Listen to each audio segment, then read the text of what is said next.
Good evening, everybody. I want to welcome you to the joint public hearing between the Calvert County Board of Commissioners and the Calvert County Planning Commission. It is Wednesday, June 21st, 2023, the first day of summer, although it doesn't feel like it. I want to thank all of you out there that have been praying for rain. As a farmer, we greatly appreciate today, even though I know some people have been complaining, but it's been a good day for us. At this time, I'd like to ask for a motion to approve and adopt the agenda as submitted. Mr. President, I move that we approve and adopt the agenda as submitted. Second. I have a motion and a second that we approve and adopt the agenda as presented. Any discussion on that motion? Hearing none. All those in favor say aye. Aye. Opposed? Motion carried. And I do want to recognize, I believe we have Commissioner Grasso online. I'm told she's there. She will be. All right, just want everyone to know that she is online. Madam Chair? Thank you very much. Good evening, everyone. Introduce my fellow Planning Commission members. I have Vice Chair Greg Kernan, Commissioner Freeland, Commissioner Gadway, Commissioner Toohey, Commissioner Williams, and Commissioner Dr. Holler. So at this time, if we could, we do the Pledge of Allegiance.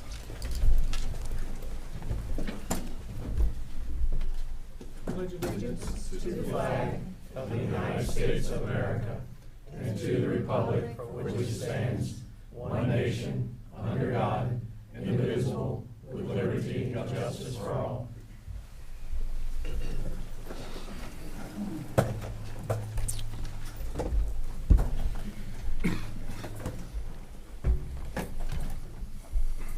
If I could get a motion to approve the agenda for the public hearing for the Planning Commission. So moved. Second. I have a motion and a second.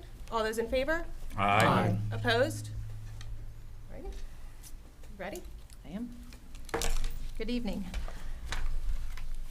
I'm Mary Beth Cook, Director of Planning and Zoning. The purpose of this public hearing is to provide the public an opportunity to comment on proposed text amendment 2303 to the Calvert County zoning ordinance.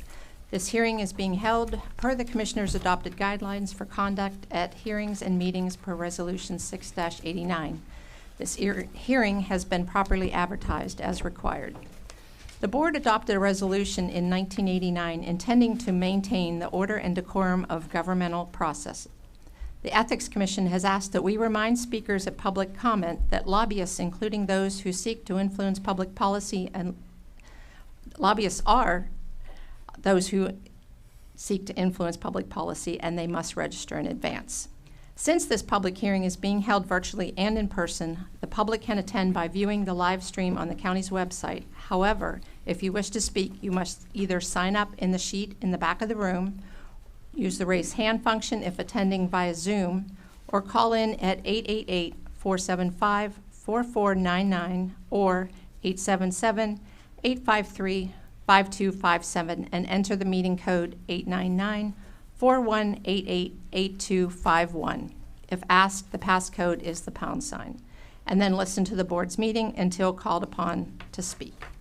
When the floor is open for public comment for this hearing, those in attendance will be called upon first in the order they signed up. Those calling in will need to press *9. Speakers will be identified by the last 4 digits of their phone number and unmuted when called upon. Speakers will be asked to state their name and address. Speakers who are providing comments as individuals will be allocated 2 minutes. Comments being made by designated representatives of a group will be allocated 5 minutes. Just for the record, Commissioner Grasso did join by telephone through the Zoom link, just as you began speaking, so she is with us. Thank you. So this evening, we are here to talk about text amendment 2303.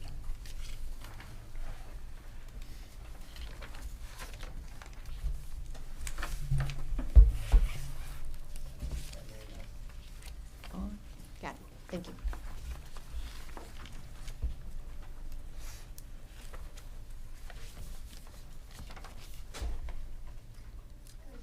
It came on and it went back off.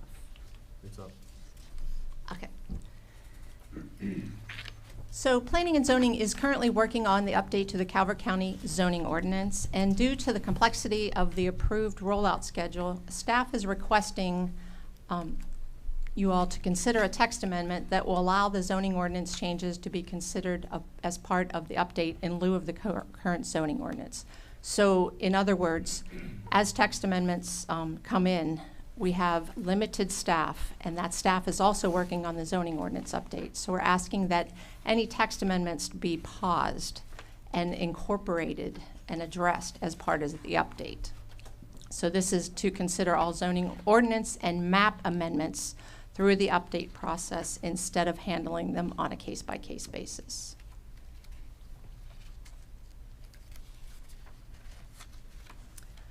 The Calvert County Comprehensive Plan, adopted in 2019 and amended in 2022, is now being incorporated into the zoning ordinance, which was most recently updated in 2006, which has been quite a while, and we're working on that update currently.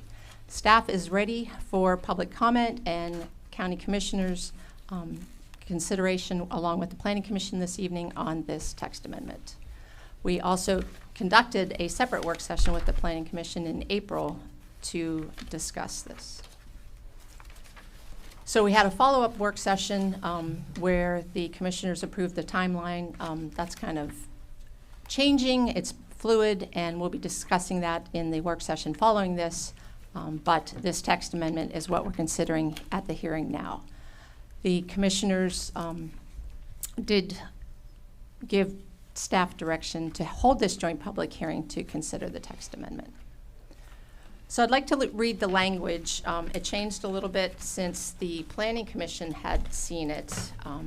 So we're adding in the section of the Calvert County zoning ordinance which speaks to ordinance amendments, adding D, which states, notwithstanding the foregoing, all text and map amendment requests received after 4 p.m. today will be held in abeyance and considered as part of the drafting of the new Calvert County zoning ordinance unless the Board of County Commissioners find that a request should be considered because it either corrects a mistake or is necessary to address public health, safety, or welfare. Requesters not the subject of an exemption above will be afforded a period of 30 days after the effective date of the new Calvert County zoning ordinance to request revival of their request if not satisfied how it was addressed in the new zoning ordinance. So that's pretty much the extent of it. Like I said, we will still be accepting text amendments, but we would like them to be considered as part of the update of the Calvert County zoning ordinance. And as I just stated, if they're not satisfied, then they have 30 days after the adoption. This isn't going to happen, the adoption's not going to happen this year. We're hoping sometime next year, date uncertain at this time. So if you have any questions before we take public comment? Mary Beth, I do have a question. In the last sentence, the start of the last sentence reads, requesters not the subject of. I read that a few times, and in my layman speak, I need some help understanding that, please. So the exception is if we receive a text amendment and the commissioners deem it to address public health, safety, or welfare, then they meet the exemption. This would be one that does not meet that exemption. So say it didn't, I don't even want to pick something random. If it was just a setback change that didn't affect public health, safety, or welfare, we would adopt it as part of the update to the zoning ordinance. And if, say, they wanted to reduce a setback from 30 feet to 15 feet and we only reduced it to 20 feet, we may not have addressed what they requested, so they have 30 days to appeal that. Okay, thank you. You're welcome. Mary Beth, how does this end? It ends with the adoption of the Calvert County zoning ordinance, Okay. the update. Does Yes. that have to be in there, or?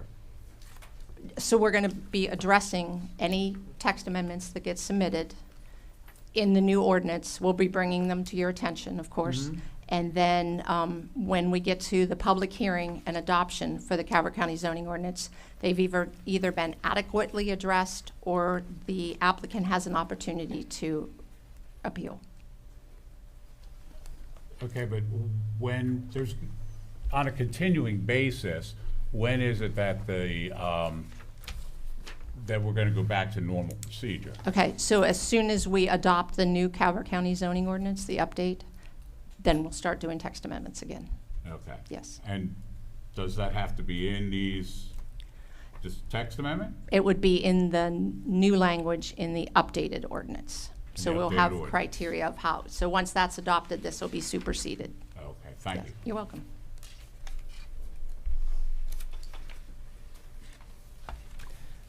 And the last time I saw the list of text amendments, it seemed to be very long since the last publication from 2006, you said? That's correct. And the many dozens of those text amendments are then going to be the existing ones that are approved over the last 16 years. They're going to be rolled into the new zoning, and so there won't be any text amendments. Based on the One- text amendments, correct? Right, Yes. got it. Yes. Okay. Thank you. Mhm. Any other questions from the planning commission? Questions? I have none. I do have one, Mary Beth. So how confident are you with the April 2024 date for adoption plan? We're going to be discussing that in the work session that follows. Not 100% confident. I mean, it's going to be, Within a couple months? Is yeah. it Oh, yes, yes. Before or after? Okay, After, most likely, okay, yes. very good. Okay, we'll see if anyone signed up to speak. Bob Estes, representing Friends of Hunting Creek. I have nothing to say from what I've heard tonight. Turn it over to you. Anybody, nobody else? No one Okay. else. Oh, is there anyone online? There are currently 3 people online. If any of you wish to speak, please use the raise your hand function on Zoom.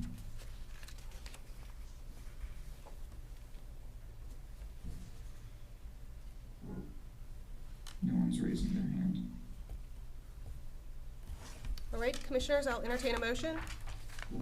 Madam Chairman, I move that we close the record and approve, adopt, and enact the ordinance adopting text amendment 2303 to be effective as set forth in the ordinance. Second. I have a motion by Commissioner Tui, seconded by Commissioner Gadway. Any further discussion? All those in favor? Aye. Opposed? Opposed. Motion carries. So commissioners, you've heard the discussion. Any other questions? Discussion? Chair would entertain a motion. Mr. President, I move we close the record and approve, adopt, and enact the ordinance adopting text amendment 2303 to be effective as set forth in the ordinance. A second? A motion and a second that we close the record and approve, adopt, and enact the ordinance adopting text amendment 23-03 to be effective as set forth in the ordinance. Any discussion on that motion? I have none. Hearing none. All those in favor say aye. Aye. Opposed? Buddy, Yes. can you hear me? This is Commissioner Brasso. Yes. Commissioner Hand? Yes, I hear you. Okay, this is Commissioner Brasso, and I vote aye as well. Okay, thank you. Those opposed? Motion carries.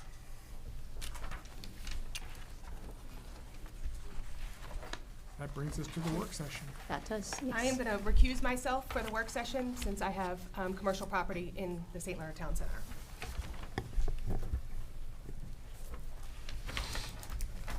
I can get out. You're stuck.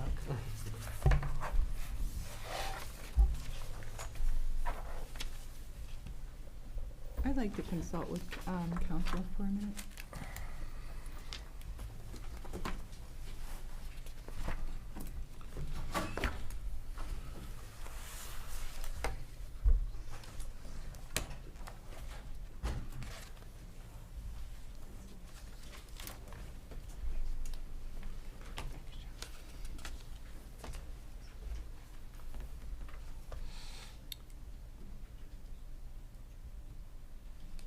So for clarification, this is just a work session.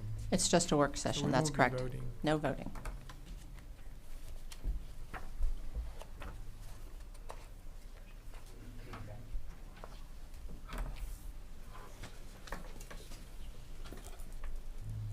I would like to recuse myself. Or dismiss? Oh.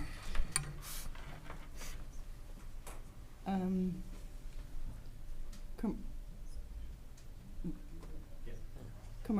commercial.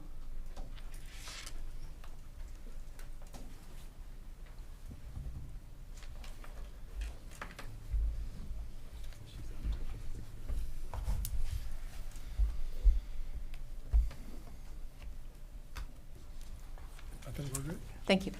I'm Mary Beth Cook, Director of Planning and Zoning, and we are here tonight to kick off the Calvert County zoning ordinance update.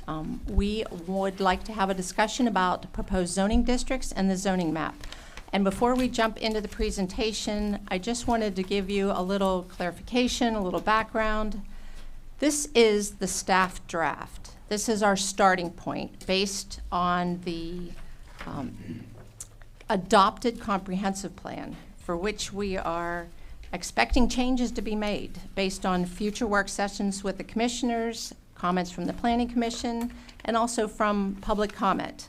So really, zoning staff took the adopted comprehensive plan and put together a draft which we feel meets the comprehensive plan, which is a requirement by state law. This by no means is the final draft. This is our working copy. So this is just the beginning.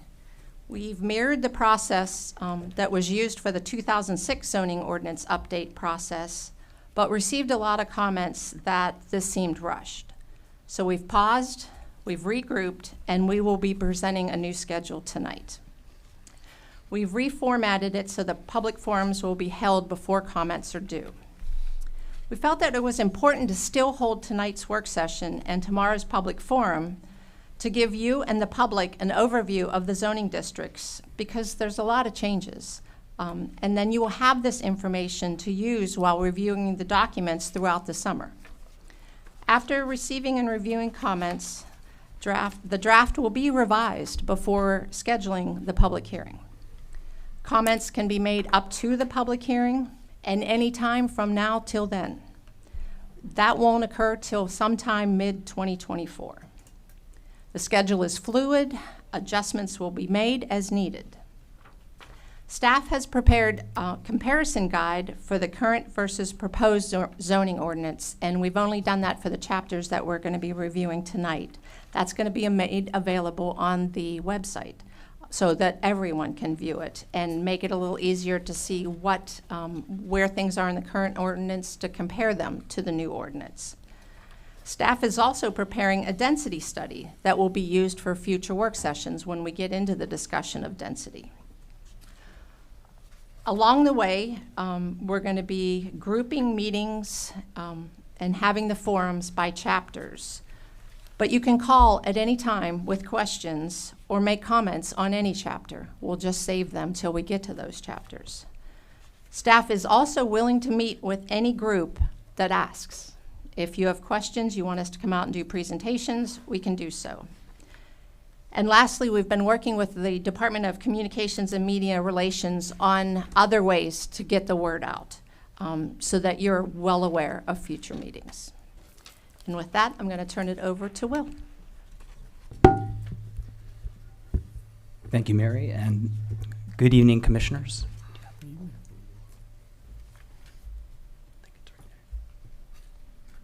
Thank you.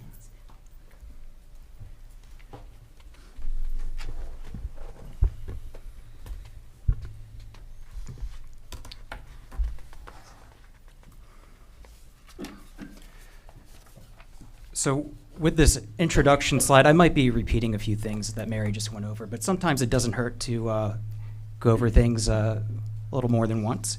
So with this introduction slide, it shows where we are with the zoning ordinance public adoption schedule, as you'll find on the zoning ordinance update webpage currently, but like Mary said, the schedule is going to be revised.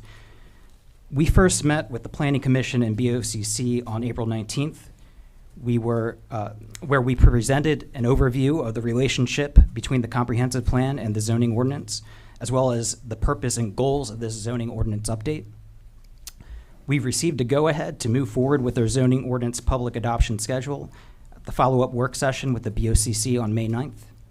And the public comment period for the draft articles we'll be reviewing today began May 10th and closed on May 31st, but it will be opening again. A public forum is scheduled to review the draft articles addressed in this presentation as well, and that will be tomorrow right here at 7 p.m. Like Mary said, we've received a few comments on the schedule, specifically requests that the public comment period be extended. And we have drafted a revised schedule that allows for public comment periods to extend following the public forums, including tomorrow's public forum. And we'll be reviewing that later in the presentation. We'd also like to mention that at this time, Planning and Zoning will be reaching out and meeting with interested county boards and commissions in the coming weeks and months. And any organization that is interested in meeting with staff to discuss the draft zoning ordinance update can contact the Department of Planning and Zoning to arrange a meeting. And staff has been working on a document that compares draft articles 3 through 9 with the current zoning ordinance and lists substantive changes between the draft and articles and the current ordinance in a little more detail than what we'll be going over tonight. And we'll be making that document available to the public through the zoning ordinance update webpage very soon.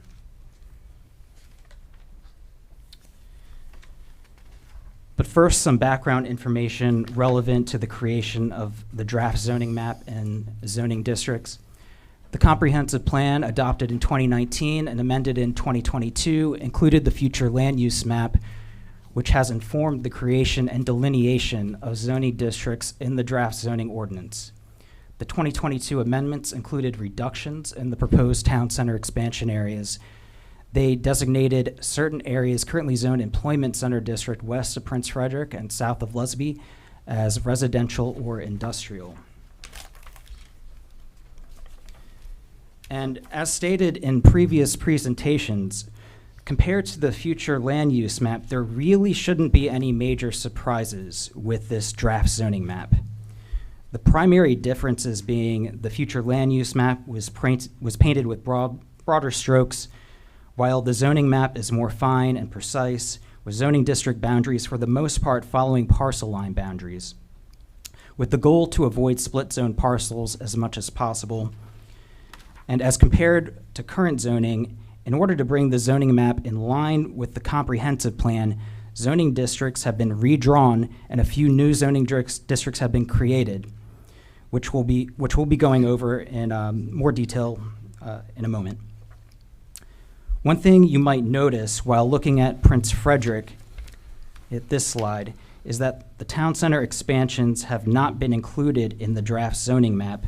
The proposed expansions will be addressed at the time those particular town center master plans and zoning ordinances are updated in accordance with the comprehensive plan. Article 3 of the draft zoning ordinance lists the zoning districts and includes provisions on the interpretation of some district boundaries. Some districts in the draft are familiar and comparable to zoning districts in place currently, and a few zoning districts are new to this draft and have been created, once again, to bring the draft zoning in line with the comprehensive plan. Articles 4 through 8 of the draft zoning ordinance contain descriptive summaries of the purpose and intent of the zoning districts, as well as establishing minimum standards for each zoning district, including permissible density, lot area, lot width, and setbacks.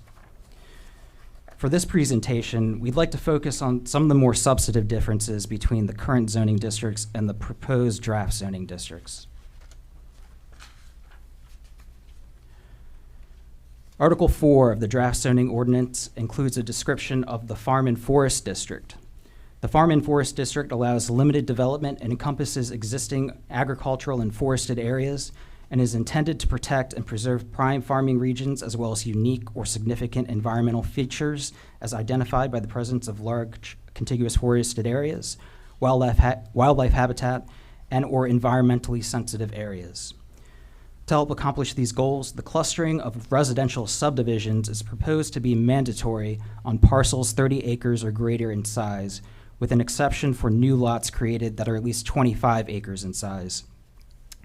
When subdivisions are clustered, a minimum 80% of the subdivision is to be permanently preserved as open space, with lots and roads clustered onto the remainder of the site. A difference in this draft as compared with the current ordinance is there is no transfer zone density permitted in the FFD. Transfer zone density is the permitted density in a transfer zone and zoning district that is allowed through the purchase and transfer of transferable development rights, or TDRs. Under the current ordinance, permitted density in the FFD can be increased above the base density of 1 dwelling unit per 20 acres to 1 dwelling unit per 10 acres with the purchase of TDRs. This change is in line with the comprehensive plan, which states the use of TDRs to allow additional dwelling units in the farm and forest areas contradicts the intention of preserving these areas. TDRs may not be used to increase density in these areas. And as compared with current zoning, the boundary of the FFD has been reconfigured to reduce existing residential development.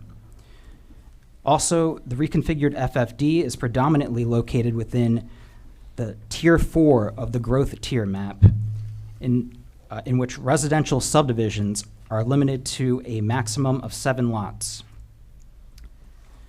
Article 4 of the draft zoning ordinance also includes a description of agricultural preservation districts, which are overlay districts, not zoning districts.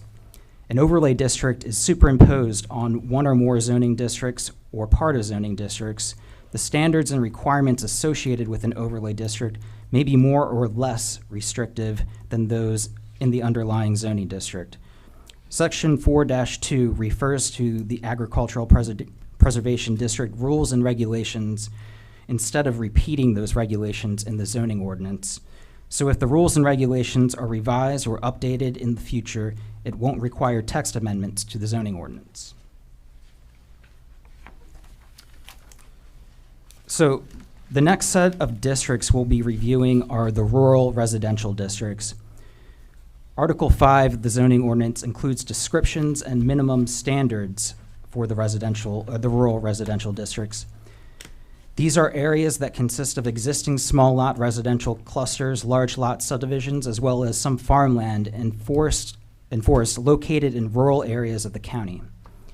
One of the primary characteristics of these districts is that predominantly they are located within Tier 3 of the growth tier map, meaning public sewerage service is not planned for those areas, which limits the size and scale of residential development possible. There are some new zoning districts proposed under this land use category, and the origin of one of them begins with what we can see on this slide here.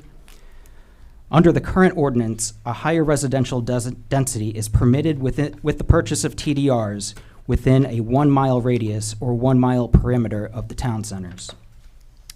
The comprehensive plan exchanged the 1 mile radius / perimeter policy for the town centers of Prince Frederick, Solomons, Lusby, Chesapeake Beach, and North Beach with a more clearly defined residential growth area.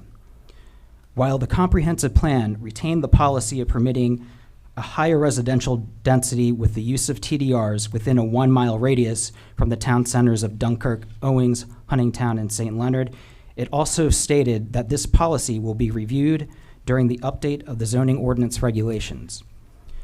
During this update process, we reviewed this policy and decided with the draft zoning ordinance to introduce a new zoning district that is meant to replace the 1 mile radius policy for these town centers, and we're calling this district the Rural Neighborhood District, or the RND, which we'll get to in more detail in just a minute. So there exists a district known as the Rural Community District, or RCD, under the current ordinance, but there have been some changes to the RCD in this draft. In terms of permitted residential density, specifically transfer zone density, the RCD in the draft is comparable to the density that can be achieved in the RCD under the current ordinance outside of the 1 mile radius.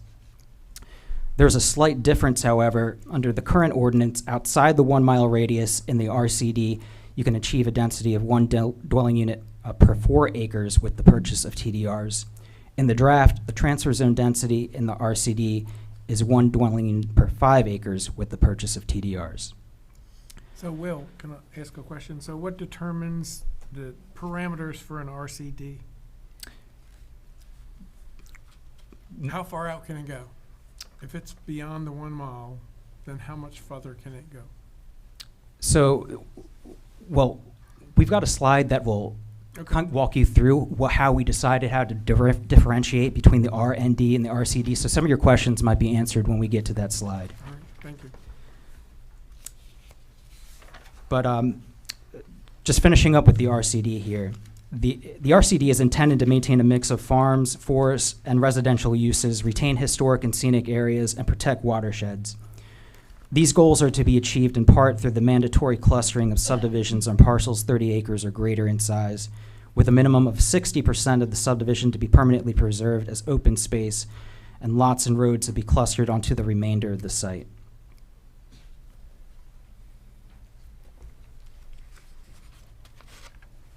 So just to briefly describe the Rural Neighborhood District, as stated previously, the Rural Neighborhood District, or RND, has been introduced to replace the 1 mile radius policy from the town centers of Dunkirk, Owings, Huntingtown, and St. Leonard.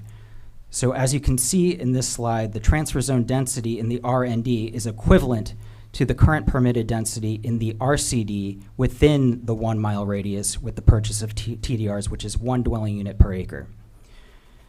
And there is no required clustering of residential subdivisions, and smaller minimum lot sizes are permitted as compared to the RCD. So what we're looking at here with this slide is the area immediately surrounding Dunkirk. And you can see the proposed draft zoning as well as the outline of the 1 mile radius as it currently exists. And if you look to the right, there's a key for the draft zoning. The RND is the light orange, the RCD is the yellow, the FFD is the green. And as you can see here, the decision on which parcels to include within the RND was based largely on proximity to the 1 mile radius around town centers. However, other factors were considered. So for example, the parcels on Yellow Bank Road, northwest of Dunkirk Town Center, were not included in the RND, despite mostly being located within the 1 mile radius, because those parcels were FFD under current zoning.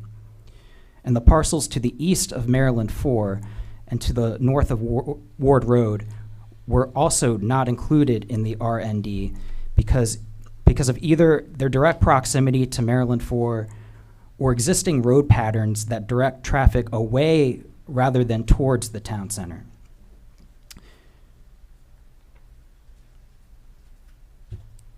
Commissioner Hans, does that help answer your question? So, yeah, and if you're just looking at Dunkirk, nothing's really changing because most of what you've included in the RND is already developed. That is correct. Except for our park.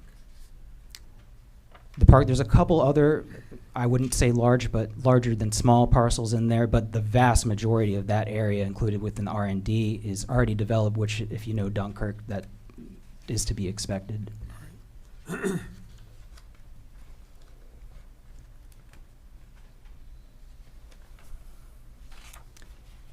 So the Waterfront Community District is another new district, and it's created to bring the zone, and it was created in order to bring the zoning ordinance in line with the waterfront community land use category as designated in the comprehensive plan. The WCD is intended to recognize existing long-established residential waterfront communities along the Patuxent River, the Chesapeake Bay, and their tributaries. This district is predominantly located within areas recognized as rural villages by the Maryland Department of Planning. The primarily small lot residential development and water-dependent uses characteristic of these communities is recognized as distinct within Calvert County's rural landscape. So think of areas like Cove Point, Brooms Island, White Sands, Long Beach, etc. The long-established nature of these communities limits future development within this district. The comprehensive plan states that waterfront communities are not planned for expansion or additional growth, and that TDRs may not be used to permit additional dwelling units in these areas. And that is reflected in the permitted residential densities for this district, which are none. Meaning subdivisions that result in the creation of additional lots are not permitted. However, a pre-existing parcel can still pull a building permit if the parcel is buildable, and pre-existing lots can be combined in order to create a new lot. And the setbacks for this district are comparable to the current setbacks for previously recorded residential lots, 20,000 square feet or less in size. Excuse me, when you say pre-existing lots can be combined, what would that size have to be considered a new lot? How much square footage? Well, it would, I think at that point, depend on what the health department would approve. We don't have a minimum lot area proposed for that district at that time. So Because the biggest problem that they face down there is septic. So of course, anything would have to be approved by the health department in order for us to. we need that square footage because that's the problems that we face now. Is everything, pre-existing, obviously years ago, is boom, boom, boom, boom, boom, and that's a lot of the issue that we're having today. Right, so if there was an existing lot of record and they couldn't build on it because they needed additional area for a septic system, they could combine an adjacent parcel if it was available to create a buildable lot. That's today. That's with the That's proposal. right, but we Yes. don't have that square footage though, correct? So The- what if it's a third of an acre and a third of an acre? Would that suffice, or would it have to be? It depends on the perk test. So it would really be up to the health department to do the adequate testing to see what size they would be willing, that 'Cause that's the could scary part. accommodate it. You look Yeah. at Mill Creek, and Mill Creek, every year the report comes back horrible. So I don't want to set a scenario where we're adding more to it, where we can find a sliver of things to, and, well, what if I put 3 of these together? Right now they're already struggling. Sure, and so today, 3 of those together, if they could, or 3 of those individually, if they could all perk, they could be built on. So what if one didn't perk, but another one did, and then they combined it? Then they would create one buildable lot. Right, and there's a lot of lots that don't perk in a lot of those areas, and that's just, I don't, you know what I'm saying? That's why I'm Sure, just, sure. I know it's a work session. It is, So I'm it just is. curious, So- or what's gonna be, where are we working to? How many square feet, I could talk to the health department, see if they could come up with an estimate for us about what the minimum 'Cause square footage is know- typically. long-term, and I tell you, Steve Williams, you're out there listening, I've been quoting him for 2 months. He likes to say on a maximus level and a global level. Sure. What happens, you buy this lot, they put a house on it as big as the world, septic fails, and it's holding tank. And then it's right back, and that's the problem with so many things. Now the value of that place is half of what it was because it's on a holding tank and there is nowhere to go. So since- today, to make a buildable lot, you have to have 2 backup systems. Right, and I remember at one point it was the thing, and then a backup to that. So I just, I know it's a work session, but I just want to make sure, especially in these waterfront areas, that 10 years from now, they're going, what were they thinking? We'll try to get an estimate for you on that. Thank you. You're welcome. Are the setbacks different now from what they would have been in these communities beforehand on the proposal? So these waterfront community district areas, for the most part, they're currently residential district. Correct. So it'd be the setbacks that are currently in place for the residential So there's no district. change really there? A small change, but I think that if the parcel has setbacks recorded, then those would be the setbacks that would apply for that particular parcel. So the setbacks that we have in the zoning, that would really apply if a new lot was being created, nothing, okay, so or existing, if fine. the parcel doesn't have those setbacks recorded. Okay. Well, real quick, can you elaborate? You've used the term clustering on a few of the previous districts, and we're going to talk about it again on the next one. Mhm. So we can all understand what exactly is clustering, or what does it mean? So when you're going through the subdivision process, the clustering, it essentially requires you to set aside a certain percentage of the property to be permanently preserved as open space, and a certain percentage of the property is where where the lots and the roads, the actual development in the subdivision is going to be located. All right, if you don't answer the question later, I mean, you got me good on that, I got it, but I may have a couple of follow-ups when you're done. Okay, yeah, and there's going to be plenty of time in the future to get into the weeds with clustering, because the heart of the clustering regulations are in Article 25, the Site Development and Design Standards article. So there'll be plenty of opportunities to dive a little deeper into them. Perfect, thank you. Will this be further explained tomorrow evening? I'm sure I'm anticipating a wide variety of questions, so we're trying to prepare. So what's the intent of creating this new district? Of the Waterfront Community District. Well, I think that the discussion for that goes back a little further from when I began working on this stuff. But these districts are currently zoned residential district for the most part, which is the highest density outside of town centers which you can achieve. And so I think that there was some idea, like what Commissioner Hance was hinting towards, that maybe we should not be encouraging additional subdivisions in these locations, and create a district that set the conditions that, as it's explained in Article 5 of this draft zoning, that these areas aren't necessarily going to be seeing growth. They've been here forever. They are kind of what they are. That, I think, is there anything you want to add to that? So when we were working on the comprehensive plan and actually drove around looking at existing communities, I remember with the consultant, we came across many of these, and it was like, these don't fit the mold of a residential district. They're distinctly their own. They just have their own characteristics. And to enable a district where we don't want to encourage growth, we created a new district. And it was, these existing communities. So Commissioner Grasso has her hand raised. Commissioner Grasso?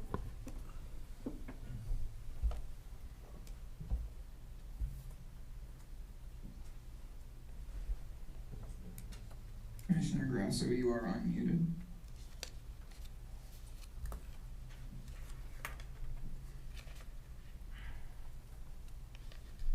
Do you have a question?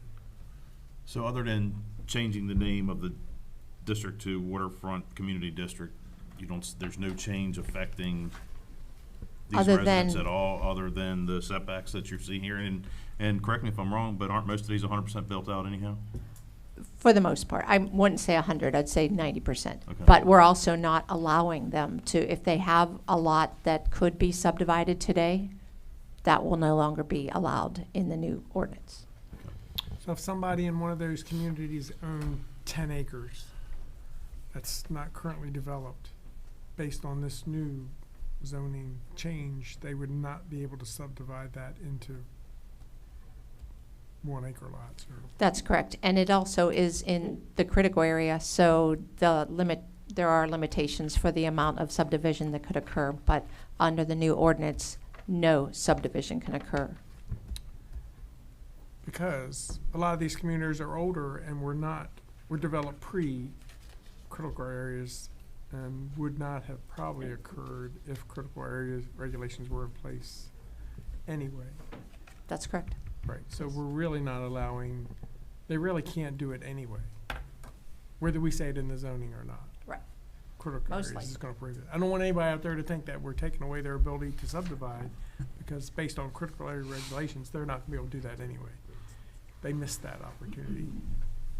But we could take 2 or 3 lots and create one. You could. With a larger square footprint. Right. Yes. With a septic. Right, if the health department determined that there's Yes. enough square footage now, if they combine 3 lots to put a septic system in and have adequate backup, then yes, we are allowing development of a lot that currently today is undeveloped. Is there any language in there, Mary Beth, about if it's across the street, or if it's one lot in between my lot and my neighbor's lot, and then I have 2 beside that? Is there any language to say I can go across the street with my septic, or In the current ordinance, it has to be contiguous. You have to share a property line for a certain amount of feet. To tell you the truth, I don't know if we carried that over, but we'll find out. Okay. Yeah, that's important, because there's so many lots that are everywhere, so. Excuse me, this is Catherine. I'm sorry, Commissioner Brasso. Can you hear me? Yes. Okay. In Dunkirk, going back to Dunkirk, within the 1 mile radius, we have existing lots in there. Is there anything on the books to build, or is within the 1 mile radius built out? So I believe that there are some, if you take a look at Maryland 4 North, those parcels that are zoned RCD within the 1 mile radius, I believe that some of those have some potential. There's a large parcel directly, I would say, I was going to say to my right, but I'll say east of Dunkirk Town Center. That large parcel, that is non-buildable residue. Okay. Okay, and do we know, I don't want you to give me a name, but do we know who owns the lots that are potentially buildable to the north? Not off the top of my head. Okay, I'll follow up with you later. Thank you very much. Okay. So we'll be moving on to the reconfigured residential district. Article 6 of the draft zoning ordinance includes descriptions and the minimum standards of the residential district. And as stated previously, the comprehensive plan more clearly defined residential areas as compared to previous plans. And the draft residential district is closely associated with the town centers of Prince Frederick, Lusby, Solomons, Chesapeake Beach, and North Beach.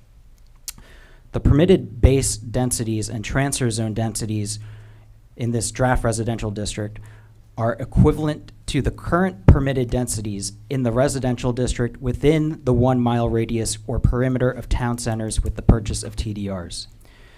This is consistent with the comprehensive plan, which states density in these areas can be increased to a maximum of 4 dwelling units per acre. However, the ability to achieve maximum permitted density is dependent in large part on connection with sewerage service, which is in part reflected in the difference of minimum lot sizes for single-family detached development, 30,000 square feet without sewer versus 10,000 square feet with sewer. This is relevant because a significant portion of the reconfigured residential district, including, for example, parcels along German Chapel Road, west of Prince Frederick Town Center, are located within Tier 3 of the growth tier map, which are areas not planned for sewerage service. Well, question you have with sewer, but what about water? They've got to dig a well. Quarter acre's not much. And you put the placement of the house, you put the well, and then if they need a replacement well, they're dead in the water. Yeah, I don't know that I've ever heard the health department give a square footage for, how much Because a well. the issue we had earlier with talking about, remember the survey and everything like that, and a well's not infinity. So see, you got the sewer provision, but what about water? And now you start popping up quarter acre lots. I think the potential is to go deeper with a well, than But you remember the one we necessarily dealt with needing- last week, that wasn't an option, it had to be moved. So, and I know that area because that area is all sand and everything, but this isn't specifying, conditions. So I think it's important that that well be considered there. Even the 30,000 square feet, I get it, because there's a lot on the books, that's 3/4 of an acre, but there's 10,000 square feet dedicated right to septic, right off the get-go. Now you pop a 4,000 or 5,000 square foot house, it's getting close, but that 10,000 is tight. I think we need to investigate that a little bit, and because then that's, potentially include water and sewer. that's not much. Okay, Just, we can do that. yeah. Yeah, and just to reiterate, these minimum lot sizes are all pending health department approval. If the health department doesn't give it the okay, it's not going to be happening. Yeah, I know, but I'm not hiding behind the Right. health department. I don't, because let me tell you where they end up. They end up coming to us and saying, hey, they don't understand that document goes there first. So all they know is Calvert County told me no, and I'm here and blah, blah, blah. So let's get it right from the get-go. I don't want to rely on what they say. Will, off the top of your head, do you have an example of RD around Prince Frederick? I'm sorry, can you say that again? Property, do you have off the top of your head, do you have an example of a property location in Prince Frederick Town Center that's RD? Or right outside the town center? So we got some good maps for you coming up. And I'll mention this newly reconfigured residential district. It also includes a lot of farmland. And so we did, make sure that this district, it recognizes existing agricultural and accommodates agricultural uses as well. So that'll be an interesting dilemma if you're gonna allow 4 units per acre. Uh-huh. There won't be any agriculture. Well, there's some true believers out there.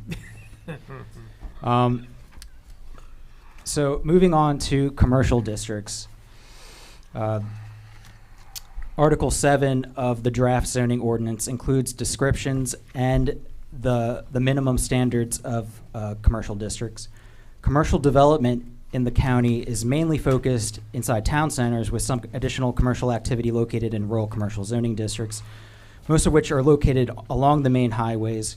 We also have a marine commercial zoning district intended for commercial development adjoining waterways that caters to marine activities and needs, and an employment center district adjacent to town centers.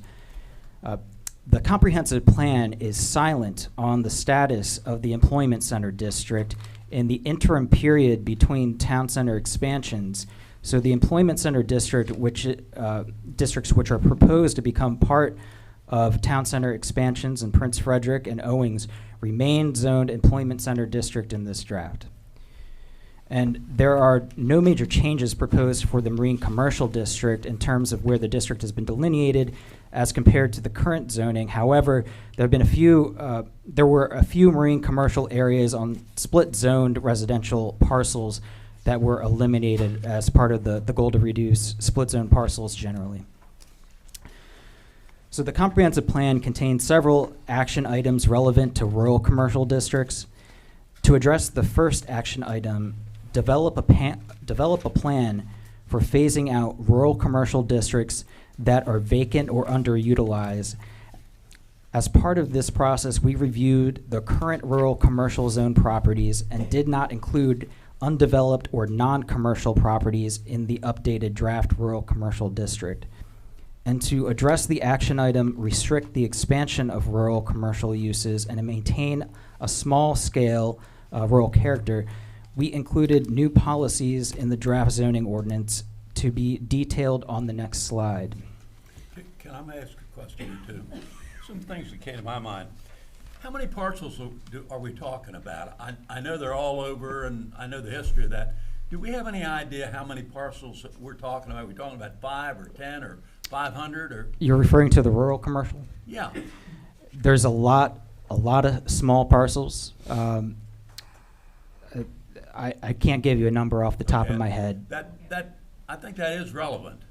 And coupled with that, what about the total acreage? I mean, I know a lot of these are wee little pieces that are hanging here and there, but I think when we're looking at it comprehensively like this, we ought to know what the total picture looks like. That means how many are we really dealing with, and what's the total acreage? I had 2 other questions. Has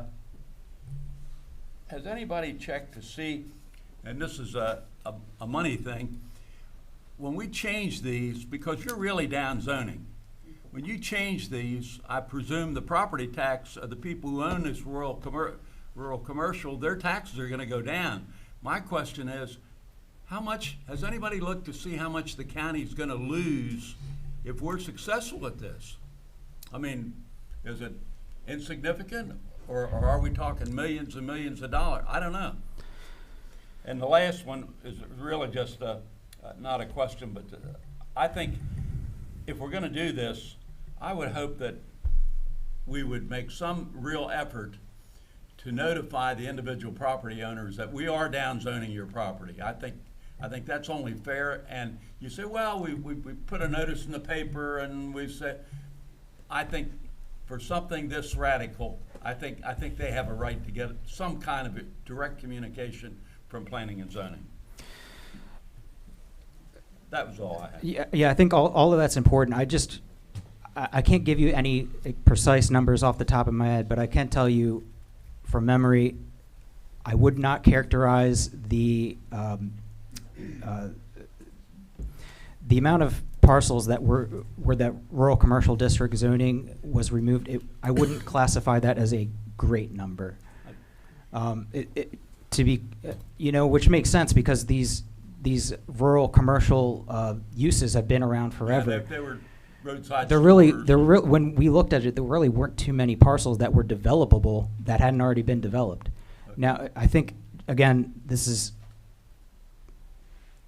off of memory, but I think a lot of the parcels that we ended up removing the rural commercial district zoning from, they were in places like Chesapeake Ranch Estates and White Sands, which for whatever reason, I don't know, I wasn't around then, they were zoned rural commercial, but they developed residentially. Mm-hmm. And there are other examples of that. I think Victoria Station that was zoned largely industrial but developed residentially. I understand. I just think that for something that is this new, it isn't new because we've argued about this before, about what are we going to do with them. I think so that we're all dealing with the same database, I think we ought to know how many parcels, and the other thing which would give more meaning to me at least, what's the total area look like? How many acres are we talking about? Is this some little number or is it a big number? And how many different parcels are there? Yeah. It's just a matter of data that I think will make us more informed when we make our judgments. So, Will, you have the ability through the GIS system to identify every property owner, not only in the rural commercial, but in the other zoning changes that we've discussed this evening.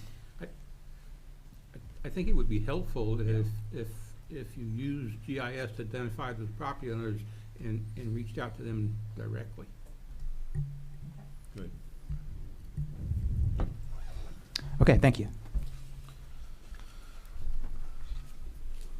Okay, so I think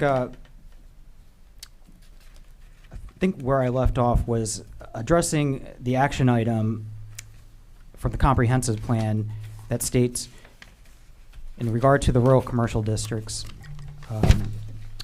restrict the expansion of rural commercial uses and maintain a small-scale rural character. And we included new policies in the draft zoning ordinance to be detailed on the next slide.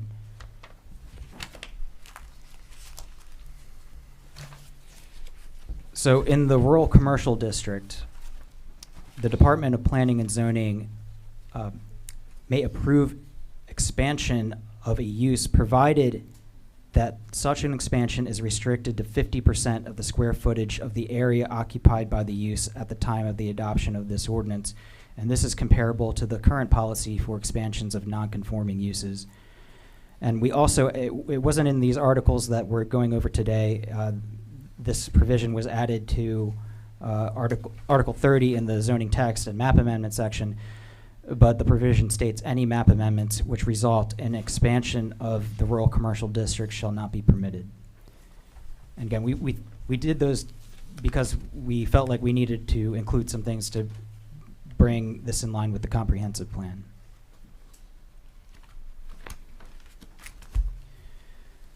So industrial districts.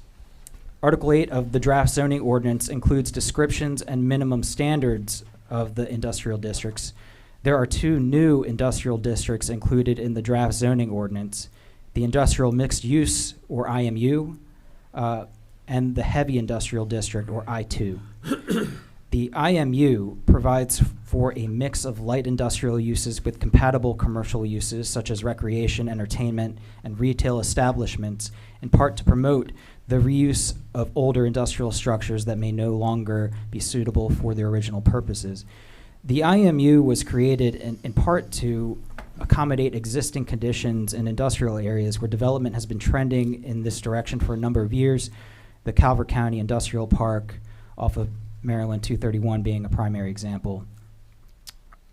The department believes that this is in line with the comprehensive plan statement on industrial areas that states the intent is to allow limited retail and service uses in these districts and to reserve adequate and flexible space for high revenue generating uses that provide high quality jobs for county residents. The heavy industrial district provides for higher intensity industrial uses than permitted in the light industrial district. The I-2 is a more appropriate zoning category for uses like nuclear power plants and LNG facilities. And the proposed zoning is limited to properties where those uses currently exist. And historic districts, briefly, we didn't include a slide for the historic district overlay because no major substantive changes have been proposed for historic districts. Draft Article 9, which addresses historic districts, refers to Article 57 of the County Code for administration and modifications. And so this portion of the presentation, we're going to start taking a look at areas of the county, screenshots of the draft zoning, and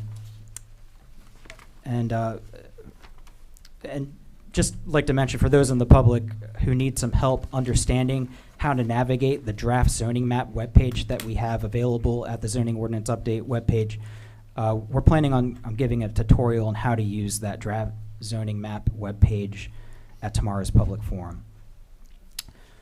But before we move on to the draft zoning map, on this slide, we brought the key into focus so you can familiarize yourself with the colors, which the districts represent.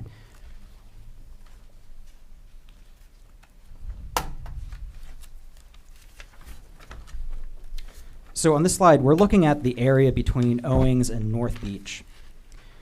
And again, if you need help with the color identification, we've got a key to the right on all these slides. So on this slide, again, we're looking at the area between Owings and North Beach, and some things to point out.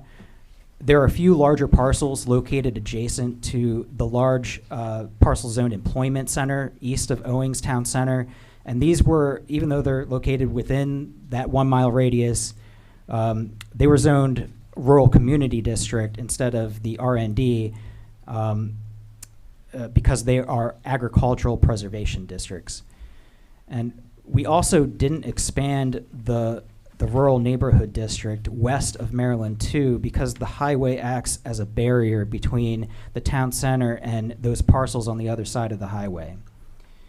And also of note here, the Howland Business Park off Boyd's Turn Road, you can see it right in the middle here. It's split by the utility transmission lines. It's zoned industrial mixed use in the draft, in part due to the lack of development under current and light industrial zoning.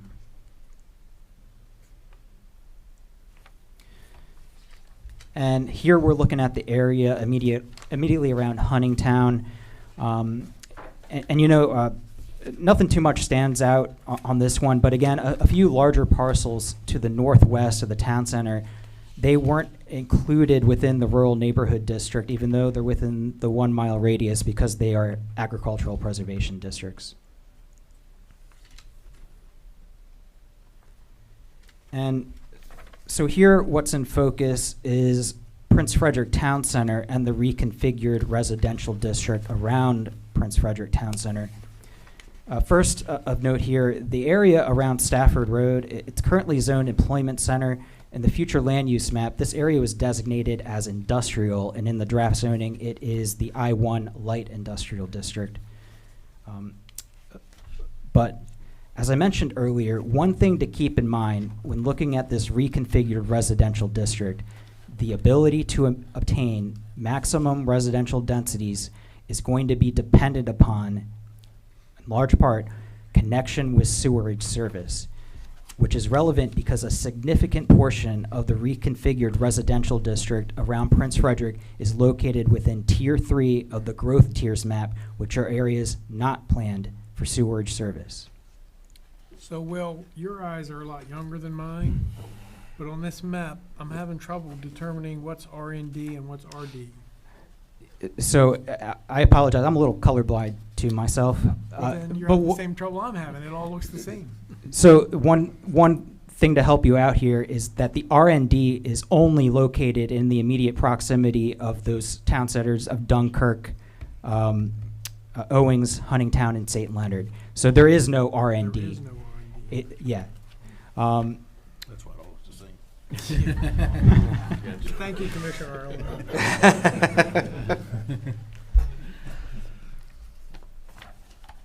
Were there any other questions? Well, also too, once the work session, just to plant the seed, you know, a lot of debate, capacity of that sewage plant. So I know it's on the brain. I just wanna, my 20%, I have no intention of ever enlarging that plant. So with that in mind, that's just where, you know, no need for it, in my opinion, so just. So is there any expansion to the RD in Prince Frederick? Well, it depends on what you mean by that question. Is it expanded as compared to the current RD around Prince Frederick? Yes. What you're looking at here, this residential district, as you know, we've stated before, it is in line with the comprehensive plan future land use map, which did call for expanding those residential areas in areas adjacent to town centers like Prince Frederick. So this map is hard to determine. There's a little blue box on Route 4 north towards Huntingtown. What is that? That'll give me some bearings. Yeah, and I'm sorry, Prince Frederick is actually quite large, so I had to zoom out for this screenshot to get it all in there. So it is smaller than these other slides, but the blue, that is the I-1 light industrial. I'm just trying to figure What's out the landmark What is there? it though? Yeah. What is it? What's there currently? Because I I can't mean, find. give us a landmarks, what we're talking about. Give us a landmark somewhere. I can't find. So Purple the Road. pink is the hospital, if you come down a So little bit. this got to be up at the bowling alley. No. Because there's the South of Honey that. Creek. South of that?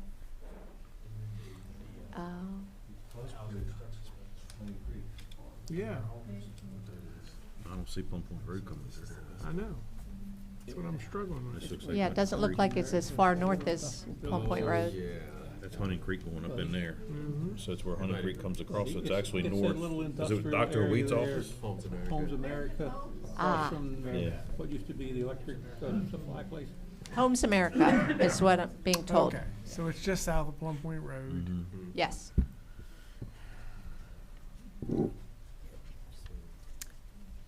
Any other questions? Where's Williams Wharf at on here? Is it covered there?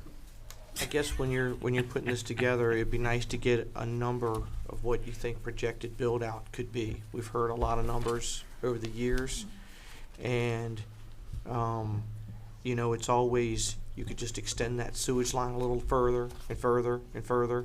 So we're doing a density study right now, and we're going to refer to it as capacity. I So, like that. yes. There you go. Because I just don't like the word build-up, because we're not going to like close the doors when we get to that number, you know what I'm saying? It's always a potential, each property has the potential of a certain, but you don't know, say in town centers, whether they're going to go commercial or residential. So we are working on that, and when we get to that portion of work sessions, we'll have a lot of information for you. Okay, good. So it might be helpful to have maps with overlays between what's current and what's proposed. We do have those layers available in the zoning map application that's available on, it's linked to the zoning ordinance update page. And like I mentioned earlier, for someone like me, the layers in the GIS is intuitive, but it might not be that way for the public. So we'll be doing a tutorial on how to navigate that. The dinosaurs like me. This is Commissioner Grasso. I'd like to see an overlay for all of the commissioners to better understand this. And also, Mary Beth, did you say Homes America? Yes, that's the industrial property that's shown in the little blue box at the top of the screen for Prince Frederick. residential. Okay, thank you.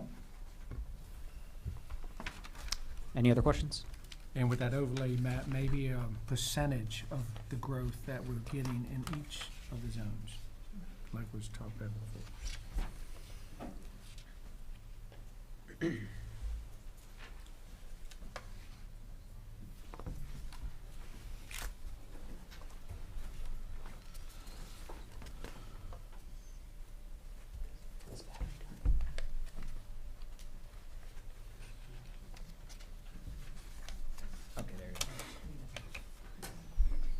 So sorry, the battery might be running a little low here. But what we're looking at here is St. Leonard and the area immediately surrounding St. Leonard. And you can see some of the waterfront community district areas to the east, and the rural neighborhood district areas are located in between those WCD communities and the town center. And again, the parcels immediately west of MD24, even though they were within the 1 mile radius from St. Leonard, they were zoned rural community district because the highway acts as a barrier between those parcels and the town center.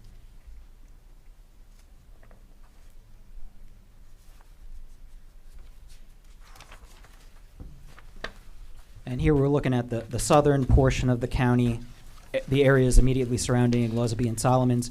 And a couple of things to note here. First, the Patuxent Business Park is currently zoned light industrial, but is zoned industrial mixed use in the draft because it is proposed to become part of the expanded Lusby Town Center in the comprehensive plan. And the area currently zoned employment center south of Lusby was designated industrial in the comprehensive plan in those 2022 map amendments. So in the draft zoning map, this area is zoned industrial mixed use north of Southern Connector Boulevard and zoned light industrial south of Southern Connector Boulevard. And the area north of Southern Connector Boulevard is zoned industrial mixed use because it's adjacent to Lusby Town Center, and due to the presence of Mill Creek Middle School, it was determined to be a more appropriate zoning category than the light industrial zoning. But there's nothing left there to develop in that area, right? I mean, you have some residential. There's a couple of, the parcels that are the blue that we were just referencing south of Lusby Town Center, there are some significant sized parcels. Now, they're probably environmentally challenged, but. I mean, I know the one that's behind the funeral home, but I didn't think that was accessible. Is that included in there? They're both connected to the Southern Connector Road, yes. So that could be developed? Potentially. Well, that access would be, because if I remember right, didn't that access have to go through the funeral person's property? That No? I don't know. Because I remember that piece of property being discussed at one point about potential, when the firehouse was looking all around, and that for some reason, and maybe I'm wrong, but I thought I remember that being a problem. Both of those are off Southern Connector. So it links, it would snake around behind there and hit that property leads itself that way? It looks like they could gain access off Southern Connector. There again, without the environmental constraints, seeing any streams or anything, it's hard to say. There's an industrial driveway there. It's built to manage both the properties behind it and the Now, there's no water and sewer there. Correct. Okay.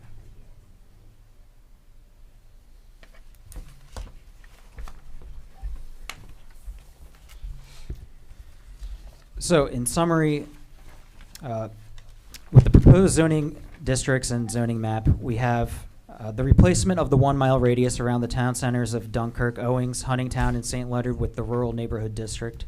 We also have a few more proposed new zoning districts: the industrial mixed use district, the heavy industrial district, and the waterfront community district.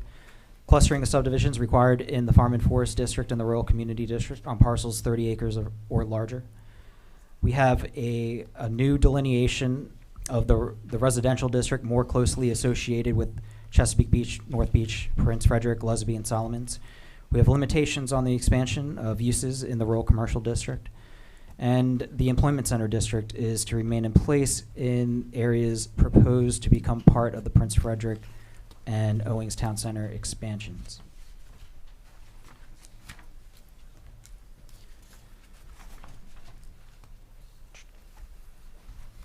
So we're skipping this one.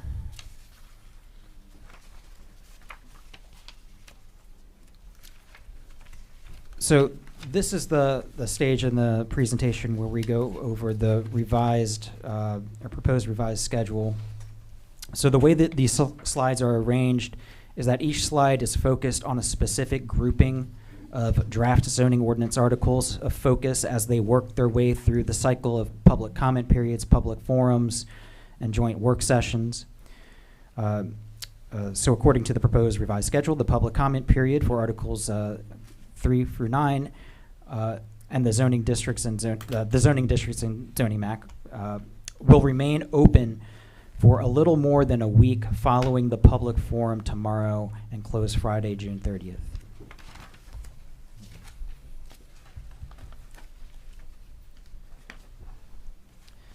And the next grouping of articles in focus: critical area, marine and water dependent facilities, floodplain. The public comment period would begin August 7th. The public forum would be held August 24th. The public comment period would close September 1st, and a joint work session would be held September 20th.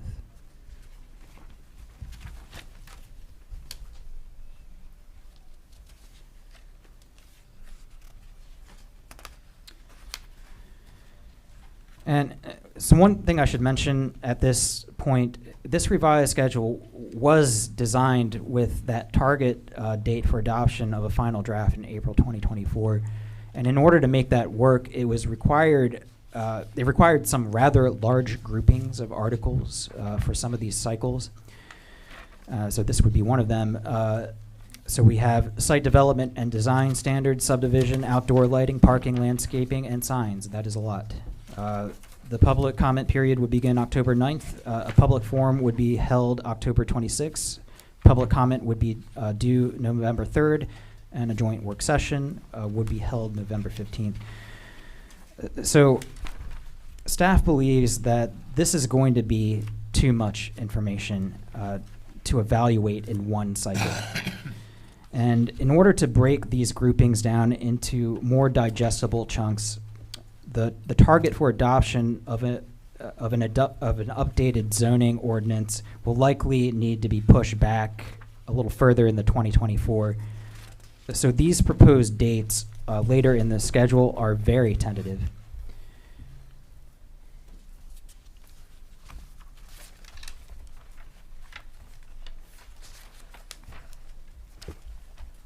So the next cycle would include the use article and use tables, accessory structures, zoning approvals, variances and appeals, nonconformities, and enforcement.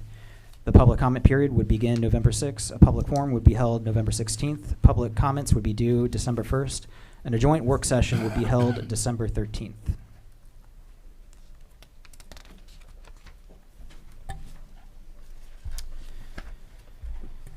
And last slide, the last grouping of articles: purpose, definitions, transferable development rights, forest conservation and natural resources. And remember, we had to move the forest conservation article to the last cycle because that article is going to need to be rewritten due to recent changes in state law, which we may not receive guidance on from the state until the very end of the year. And again, these dates for public comment periods, forums, and work sessions, they aren't solidified at this stage, and they are very tentative.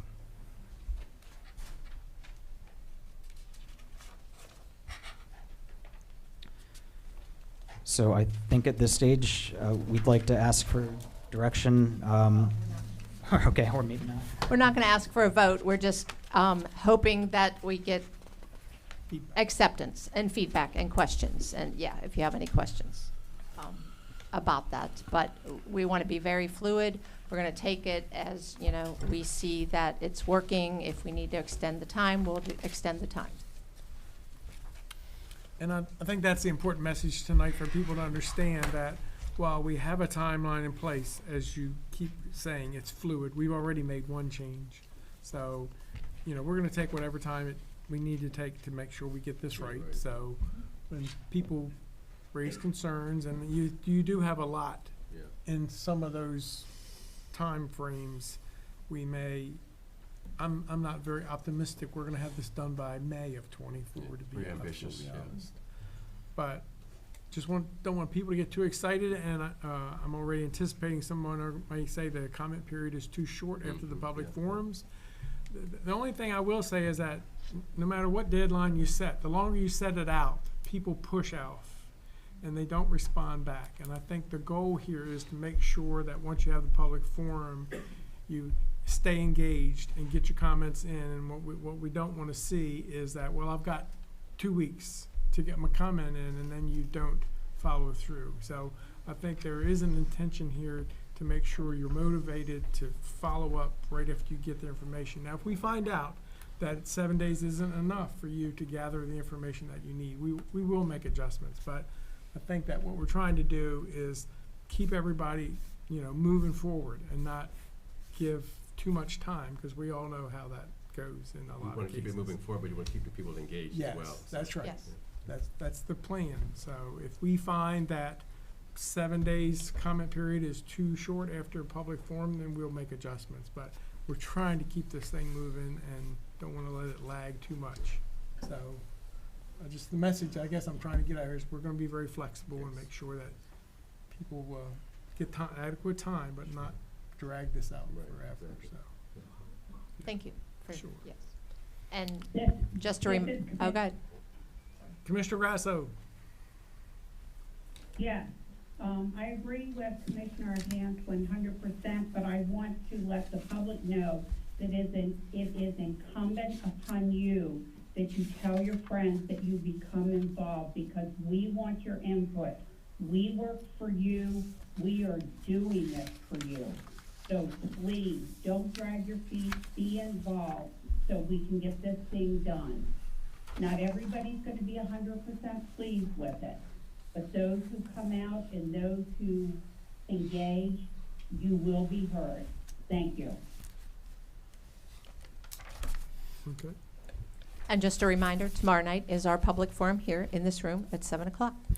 Real quick, Will, I'd like to compliment you on your acting debut on your video yesterday. It was very informative in such a short period of time. You got a lot of information in there, and it's reached a lot of people so far. Well, I still haven't seen it, and like I've been telling everyone, I probably never will because I hate watching myself on film. But I'm going to give credit to CMR on that one. I'm sure a lot of it was their magic, but I did give it my all. And for those who haven't seen it, please take a look at the YouTube video, and if it's your first time there, make sure you subscribe for future videos.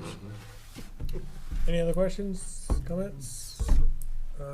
I'll entertain a motion to adjourn the Board of County Commissioners. Move we adjourn the meeting of the Board of County Commissioners. Second. Have a motion and a second that we adjourn the meeting of the Calvert County Board of Commissioners. Any discussion on that motion? Hearing none. All those in favor say aye. Aye. Opposed? Commissioner Grasso? Okay. Aye. Gotcha. Thank you. Motion Thank you. passes. I'll entertain a motion to adjourn for a 5-minute recess. So moved. Second. All in favor? Aye. 5-minute recess, folks. Click.